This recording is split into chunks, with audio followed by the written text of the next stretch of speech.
Esto es el podcast de Enrique Figueroa MX.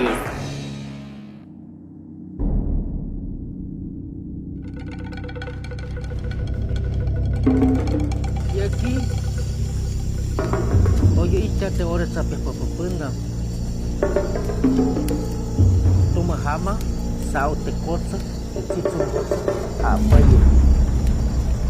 6 ni kusa te kunu. Kao te ama, mito te pizza.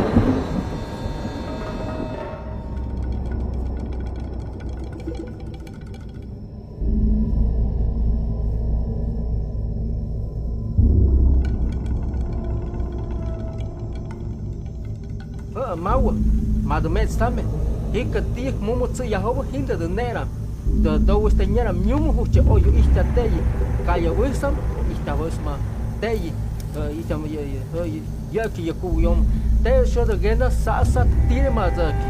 Ka maura wa de uchkoro yaram. Imagi ahe. Wat mawa shaybut. Amito oni teu barchue.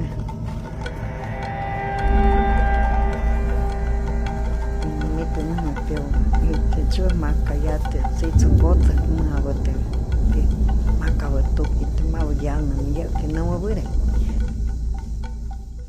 Muy buenos días, tardes o noches, mi nombre es Enrique Figueroa Anaya y les doy la bienvenida a un episodio más de estos que estamos haciendo relacionados a FICUNAM 12 y ya como se está haciendo tradición y espero que suceda en otros especiales más, podcast que grabemos aquí, la presencia de mi querido Mau Orozco. ¿Cómo estás, Mau?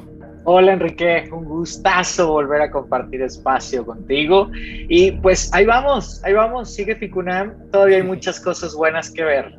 Todavía hay mucho bueno que ver y de todas maneras, como ya lo he mencionado, pues estos episodios también quedan como un testimonio de lo que es el paso del FICUNAM y pues también ustedes denle seguimiento porque seguramente estas películas llegarán de alguna u otra manera, llegarán a ustedes. Entonces pues bueno, aquí está un testimonio de lo que son las voces de este FICUNAM 12 y le damos la bienvenida, mi querido Mau, a uno de los codirectores de un trabajo muy bonito que se llama Pobotsu. Le damos la bienvenida a Yolotl Alvarado, quien está en España. ¿En qué ciudad de España estás, Yolotl? Saludos aquí de Mau y Enrique. Hola, ¿qué tal, Enrique? Mau, muchas gracias por el espacio y por la invitación. Andamos acá en España porque vamos a presentar justo la peli en Tesaloniki y por eso venimos para acá. Yolotl, nosotros ya pudimos ver la película, pero aprovecho para que le presentes a la gente. ¿De qué va Pobotsu? ¿Cómo la presentarías? Pues la película de Pobotsu es sobre todo una película que habla de un acto comunitario que decide hacer un pueblo entero, liderados por Trinidad, que es el protagonista de la película, un poeta zoque que nació justamente el día de la erupción del volcán Chichonal en 1982. Su madre dio a luz en el camino huyendo de las piedras y 35 años después él regresa a este pueblo a convencer a la comunidad de desenterrar el pueblo, ¿no? Desenterrar lo que quedó bajo las cenizas, de reconectarse con ese pasado, de reconciliarse con el territorio de alguna forma y porque él también tiene una misión relacionada con su origen que habita en las entrañas del volcán. Pero digamos que justo es este acto comunitario de levantar el polvo, de escarbar y de volver a pensarse, ¿no? Desde lo escarbado, desde lo que está surgiendo. Y esto en un entorno vivo, donde la naturaleza son presencias, donde la dueña del volcán existe. Y eso fue lo que tratamos de lograr en esta película. Hay algo que a mí me impresionó en una primera instancia y debo decir que yo cuando la empecé a ver dudé si estaba viendo una ficción o un documental. Tiene elementos sumamente bellos que te atraen hacia esta parte ficcional, casi fantástica, y tiene otros que son totalmente descriptivos sobre ese momento, ese espacio y demás. Mi primer pregunta sería, ¿llegaron a esta historia de alguna manera o ustedes crearon una historia a partir de lo que habían investigado? La historia llegó a nosotros, digamos. Nosotros llegamos al volcán con Tania Jimena, que es codirectora de la película, y con los vulcanólogos llegamos a conocer el volcán y pronto conocimos la comunidad, conocimos a Trinidad. Trinidad nos dijo que nos había soñado, que quería hacer una cosmogonía Zo, que quería escribir un libro. Conocimos a Fulgencia, nos empezó a hablar de sus sueños. Empezamos a conocer, digamos, a toda la comunidad. Y la historia en realidad fue 6 años de estar recibiendo, conviviendo, teniendo un vínculo afectivo con ellos. Y fuimos organizando digamos, la ficción, la estructura del guión a partir de cosas que sí habían pasado, de diálogos que sí habíamos tenido con ellos. Entonces era una amalgama de darle sentido un poco a este relato ficcional que sí está como en el fondo, pero que también la realidad lo va modificando, ¿no? Creo que cuando estamos trabajando en cine, en la presencia, en el mundo real, estamos afectando realmente la realidad a la hora de representar también. Entonces, esa conciencia de decir, desenterrar para la ficción, también va a desenterrar otras cosas en la realidad, y cómo vamos a ir tejiendo eso y respondiendo también a la comunidad, ¿no? O sea, por ejemplo, la danza que vemos en un momento que se mezcla la tradición, el sincretismo católico con esta parte más cosmogónica. Fue una decisión que el pueblo tomó en un punto de la excavación porque empezaron a soñar que había como los espíritus estaban saliendo y había que hacer un ritual para poder seguir filmando y para poder seguir excavando. Y era casi una condición que nosotros íbamos adaptando en el plan de trabajo para estar como en ese limbo, ¿no? De esa ficción, pero también conscientes de que es una realidad que realmente estás afectando, ¿no? Y que la película solo va a ser un documento también de eso, a la vez que la puede reconstruir, ¿no? En este elemento que señalas ya, Yolotl, y a partir también de la pregunta de Mau, pues también termina siendo un testimonio histórico de un momento particular como es el de la excavación de esta comunidad que queda justamente enterrada tras la erupción del Chichonal allá en Chiapas. Em, Justamente ya estaba en el plan de esta comunidad cuando ustedes llegan la idea de poder desenterrar o se va produciendo a partir de eso y cómo de repente pues abrazan la oportunidad pues de guardar testimonio de esto que finalmente es algo histórico. Sí, sí había una intención de la comunidad desde 3 años después de la erupción, de desenterrar, de buscar cosas, pero la realidad es que el tiempo no se tiene porque es un proceso súper complicado.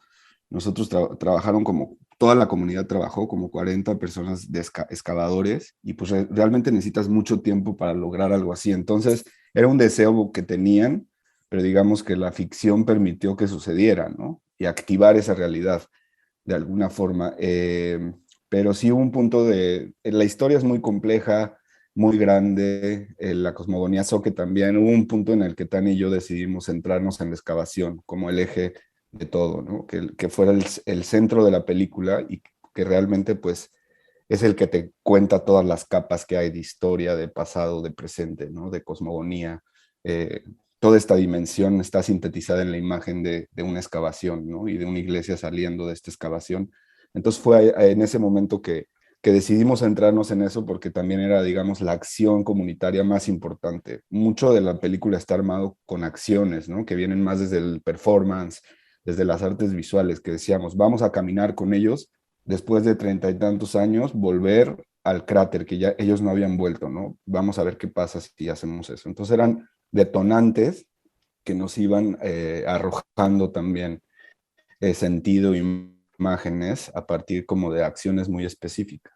Hay algo que a mí me llamó muchísimo la atención en el proceso formal de la película, que me atrevería a decir que la película, aunque habla del volcán, su historia no va centrada sobre el volcán, sino sobre todo este misticismo que va detrás y delante de la comunidad, que incluso se puede ver materializado en la cámara. Tú fuiste fotógrafo del documental Yolotl y hay una cuestión muy bella en el documental en donde la cámara toma la posición de este espíritu del volcán, Piohuachue, si no estoy mal. Ayúdame con la pronunciación si lo arruiné durísimo. ¿Cómo lograste esta decisión de decir... Sí, perfecto. Gracias. ¿Cómo lograste esta decisión para decir, entre tú y Tania, decidir que la cámara fuera un personaje más en la narración? Pues digamos, es algo que desde el principio lo quisimos así, o sea, había una intención desde que planteamos Tan y yo, que era cómo hacemos que un lenguaje cinematográfico que nos hable de que todo está vivo, ¿no? De que esta visión cosmogónica se pueda sentir, que puedas entrar al espacio sensorialmente, ¿no? Entonces, esta decisión de el volcán va a ser el que va a empezar la película, ¿no? La película empieza, bueno, hay una secuencia inicial, que es como una secuencia cosmogónica, pero digamos, lo primero que vemos es un retrato del volcán, y el volcán vuela hacia el pueblo y le mete, digamos, este sueño a Trinidad, que qué bueno que se entendió. Mucha gente dice que es muy abstracto eso, pero lo agarraste perfecto. Y entonces, digamos, esta entidad es la que despierta toda la aventura, ¿no? Sí, de alguna forma sí habla del volcán, pero justamente a través de los sentidos, ¿no? De pensar la cosmogonía y los espacios, los paisajes. Cuando un pájaro está hablando, eso tiene una repercusión. ¿Qué pasa cuando la nube está de tal manera? Eso también afecta la emocionalidad del pueblo y los sueños, ¿no? Entonces es un tejido donde la realidad y también la parte onírica, digamos, no están separadas. Ellos te dicen, pensó que mires, me voy a trabajar, porque se trabaja en el sueño, y en el sueño se dan los dones, y en el sueño sigue la vida, ¿no? Entonces, la idea era con estos dos lenguajes como ir cruzando esta sensación de realidad y de esta sensación más onírica, para que no se diferenciara y generara como un universo sensorial. Y en ese cruce que ya mencionas, también se aparece toda la parte sonora, musical, ¿no? Que nos da justamente la sensación de este, pues sí, por así decirlo, sincretismo entre lo real y lo profano, lo divino, y lo imaginario. ¿Cómo fue trabajar esto y sobre todo siendo ustedes dos directores? Ya mencionabas a Tania Jimena Ruiz Santos, quien es la otra directora. Tú, como ya lo mencionó Mau, pues te encargaste también de la fotografía. ¿Cómo fue trabajar en conjunto como directores y cómo fue el aspecto sonoro de esto, que es el otro complemento de lo que vamos viendo y disfrutando la película? Pues realmente fue complejo, obviamente, la codirección siempre es compleja, pero al ser un proceso de 7 años, de estar ahí, de estar pensando ideas, de estar aterrizando cosas, digamos, este es un producto del proyecto, pero hemos hecho un libro, 2 libros, varios videos, videoinstalaciones, entonces digamos que fuimos construyendo ese lenguaje juntos en el proceso, y eso pues facilitó mucho las cosas, y la parte sonora pues fue muy importante porque digamos que nuestro músico, que es Carlos Edelmiro, desde el rodaje empezamos, o sea, empezamos a construir sonoridad en el lugar, ¿no? Y empezamos a experimentar con una marimba hecha como con restos de la excavación, o sea, como que hubo muchos procesos para lograr esa inmersión. Tania y yo también, desde 4 años antes, filmamos con hidrófonos, con muchos tipos de micrófonos, el volcán. Digamos que ya teníamos una aproximación sonora al entorno muy fuerte y mucho material. Entonces, con el trabajo de Javier Umpierres, que es un diseñador sonoro excelente, pues logramos darle dimensión, ¿no? O sea, mucho de la parte de la mezcla, le dedicamos mucho tiempo a la mezcla justo porque en realidad estábamos construyendo espacios, ¿no? A los que está entrando el espectador, y la sonoridad era muy, muy importante en ese sentido, y con la música escogimos 4 instrumentos y con eso decidimos componer en función de, por ejemplo, esta parte onírica tiene muchos órganos, ¿no? Grabamos un órgano barroco, pero lo grabamos por todos lados, ¿no? De pronto hay unos que solo son respiraciones del órgano, bajos. Entonces esto nos permitió como ir construyendo ese proceso musical, y creo que sí, pues es una película que en realidad sí, no sé, o sea, es muy, muy importante la parte sonora, ¿no? Incluso en la parte del lenguaje. Es una película, yo no sé si haya un largometraje todo hablado en zoque, además de tal vez es de los primeros, pero digamos que no es algo común, ¿no? Y esta idea de que el zoque estuviera siempre presente también nos ayudaba mucho a que ellos estuvieran en su mundo, porque es una protección. Nosotros no hablamos zoque, entendemos algunas cosas, pero teníamos una traducción simultánea mientras filmábamos al español, entonces era como, pero también era un espacio seguro para ellos, para no sentir que están actuando, simplemente estaban ahí platicándose entre ellos, y la cámara también nos servía para darle dinamismo, a una escena donde están como ellos más estáticos, ¿no? Porque no son actores, no tienen tanto esta performance corporal. Entonces nos ayudamos con la herramienta de la cámara esta flotada para ir generando un poco de dinamismo en la puesta en escena. A partir de esto que mencionas, que justamente me parece algo vital de la película, la incorporación del soque como el idioma que domina en la narración, eso naturaliza mucho para ellos la forma en que se filma y demás. Pero, ¿qué fue lo más complejo al tratar de trabajar con esta comunidad que, como bien mencionas, no tiene experiencia, deja tu actoral, de estar frente a una cámara constantemente o por tanto tiempo? ¿Qué fue lo más complejo para ustedes como producción al momento de incorporarse en esta comunidad? Realmente creo que lo más complejo fue el proceso previo, o sea, los 6 años y medio de investigación, de estar ahí, de estar viajando todo el tiempo, porque llegamos a un punto de relación en el que ya ellos más, o sea, una gente que no habían conocido, ya tenían como la confianza con Tania y conmigo y como si nada frente a las cámaras y, o sea, ya estaban muy listos. En realidad lo más complejo fue toda la parte de qué es lo que implica, ¿no? Al nivel comunidad hacer algo así, qué represalias tiene, qué costes tiene, incluso espirituales, ¿no? También para ellos.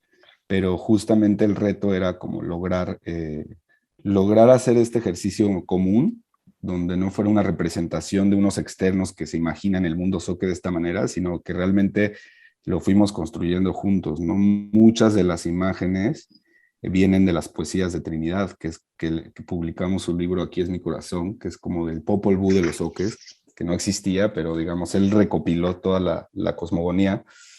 Y el sol que nace del volcán es una imagen que viene de ahí. Muchas de las imágenes están construidas desde esa misma narrativa de los propios participantes y protagonistas de la película. Entonces eso nos ayudó bastante. Cuéntanos, Yolotl, cómo fue, pues justamente todas las escenas que están filmadas ya pues sí, en el volcán. Son escenas muy, muy bonitas y que también pues deben haber tenido sus particularidades, ¿no? Sí, es un territorio muy complicado, ¿no? Si tú estás ahí en las fumarolas mucho tiempo, puedes quedarte dormido y quedarte ahí. Entonces también el acceso pues, no es fácil, es bajar o sea, 500 metros en picada. Entonces hacer eso para llegar al amanecer en el volcán era imposible. Hubo una noche que tuvimos que dormir ahí con el terror de qué va a pasar, caminando con un estabilizador en un derrumbe que es muy frágil, ¿no? Con un equipo atrás y un sonidista, o sea, era una locura. Mucho del crew sí decía, no, pues estuvimos ahí cerca de la muerte, pero de alguna forma, pues era también como este espacio sagrado donde es muy generoso el lugar y pues fue un reto importante eso, ¿no? A nivel seguridad, pero es un lugar que vale la pena y que se puede llegar ahí, se puede nadar en el lago, no mucho tiempo, pero tampoco es un lugar hiper peligroso, ¿no? Al inicio mencionabas que Trinidad había soñado con ustedes como estos personajes que iban a llegar a esta comunidad. Y también hablas sobre esta construcción común del relato. ¿Qué cambios o qué modificaciones podrías decir que les dejó tanto a ustedes como realizadores como a ellos como comunidad? Porque me imagino que el hecho de tener este sueño, visión o como quieran llamarle, implicó también algo que detonó en una reconstrucción del pasado, pero también una proyección hacia el futuro. Sí, totalmente. O sea, pues yo creo que sí nos cambió la vida a todas y a todos. Para empezar, digamos que se empezó como o sea, tener la conciencia de qué es lo que estás afectando, ¿no? Porque muchas veces vamos y filmamos y hacemos una película donde sí estamos cambiando cosas, pero ni nos enteramos. A la hora de estar sensibilizado y vinculado tan fuertemente a la comunidad, entiendes todas las dimensiones de lo que hacer una película implica, de lo que contar tu propia historia implica, o sea, entonces, digamos, esa fue la parte como pues más interesante de descubrir que hay una forma de hacer cine que también contempla esa parte, ¿no? Para ellos, una vez que se desenterró, dijeron, esto tiene que ser un museo y esto tiene que ser es nuestro legado y queremos que eso sea un sitio arqueológico. Y entonces estamos en la construcción de una suerte como de cooperativa, ¿no? Que sería como autogestionada por la comunidad, para hacer este museo de sitio, que es una forma pues también de ir contando la historia y también de generar un recurso, ¿no? Que incluso eso permita vivir de ello. Entonces, pues sí son muchas capas y sobre todo, pues compromisos muy largos también, ¿no? O sea, porque acabó la peli, pero todavía no acaba la cosa, o sea, siguen en una situación de conflicto territorial en la zona, y pues se quiere levantar este proyecto. Entonces, digamos que sí son muchas capas, y es interesante esta forma de ver el cine, donde no empieza donde empieza la película, ni acaba donde acaba, ¿no? Sino que es un proceso vivo. Yolotl, para ir terminando, nos encontramos también con material de archivo. ¿Cómo tuvieron acceso a este y cómo fue la decisión también de irlo incorporando? Sí, bueno, pues Tan y yo ya éramos fanáticos de Mauricio y Katia Kraft. Ellos son Maurice y Katia Kraft. Ellos son dos vulcanólogos que se volvieron cineastas. De hecho, salen en la peli de Herzog. Ahorita estrenaron un documental suyo en Sundance. Son esta pareja de cineastas que falleció en una erupción, de hecho, pero que hacía erupción un volcán y se lanzaban. Y ellos vinieron al Chichonal, levantaron material en 16 milímetros. Nos pusimos en contacto con la fundación a ver si tenían algo y nos mandaron 2 horas de material increíble, que no pudimos, o sea, se podía hacer otra película con ese material, pero digamos que lo incluimos de una forma que no fuera solo como para mostrar, sino que fuera una parte, en realidad es el recuerdo de uno de ellos, ¿no? De ese día que vieron, o sea, fueron 3 días donde no hubo sol, y como usar ese material de archivo como integrado de una forma que fuera más una perspectiva subjetiva que solamente un footage que comprobara cualquier cosa, ¿no? Entonces, pues también es un homenaje a Maurice y Katia Kraft, que son estos personajes increíbles, ¿no?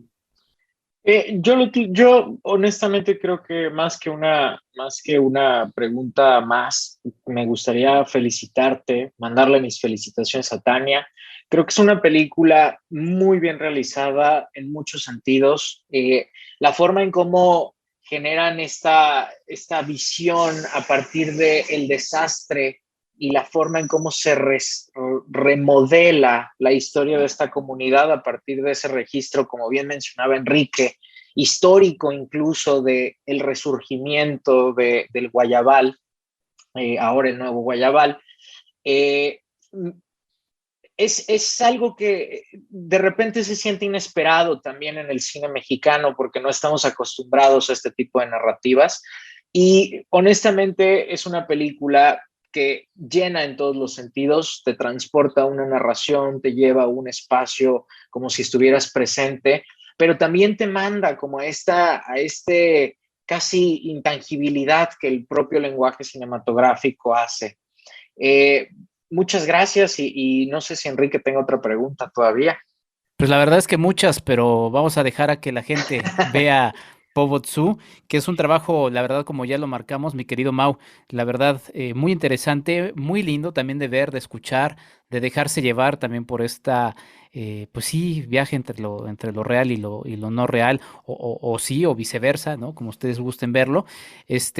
Muchas gracias por estas palabras. Bueno, quizá nada más terminaría. ¿Pobotsu viene siendo días blancos? No, muchas gracias a ustedes, ha sido un placer. Pobotsu significa noche blanca. Noche blanca, ahí está. Su es noche, Pobo es blanco. Sí, Muy que bien. justo hay un diálogo por ahí que le dice que cuando la noche está blanca es porque se va a revelar algo, ¿no? Sí. Sí. Cuando está hablando con Román. Pero sí, Sí, pues de ese también rompecabezas de lo que dicen y del subtitulaje quise aventurarme, pero bueno, ahí está. Muchas gracias, Yolotl. Mucho éxito con el trabajo. Lo van a presentar justamente este fin de semana que se publica este episodio en España. Mucho éxito. Ya nos platicarán cómo les fue por allá, que seguramente pues va a provocar mucha curiosidad. sí, muchas gracias. Y pues nada más despedirme diciendo que también se va a publicar en cines. Se va a estrenar en octubre de este año y se puede seguir todas las redes de Piano Films y de Kaluma Films. Y pues muchas gracias por el espacio y por la entrevista. Padrísimo, qué bueno que va a llegar a cines, véanla, no se la pierdan, si la encuentran en un festival ahí intermedio entre octubre y hoy, no se la pierdan, increíble trabajo y una felicitación, yo lo digo. Muchísimas gracias a ustedes. Pues ahí está, mi querido Mau, muchas gracias, nos queda un episodio más de nuestros especiales de FICUNAM 12, te agradezco mucho por este seguimiento que le hemos estado dando, la gente no sabe, pero es arduo, ¿no? Pero muy, muy provechoso y muy valioso y disfrutable, Mau. Muchas gracias. No, hombre, nada, a ti, Enrique, y pues es arduo, pero con mucha pasión y ojalá que la gente lo encuentre como algo provechoso. Exactamente, aquí queremos justamente hablar de otras películas, de las que luego se escapan en otros espacios en donde pues se dejan llevar por lo que hay, que está bien, pero pues a veces no hay que entrar en la conversación, sino crearla y a partir de ahí poder charlar de cosas nuevas. Muchas gracias, Mau. Yo soy Enrique Figueroa Anaya, nos escuchamos en un episodio más. Hasta la próxima. Esto fue el podcast de Enrique Figueroa MX. Hasta la próxima.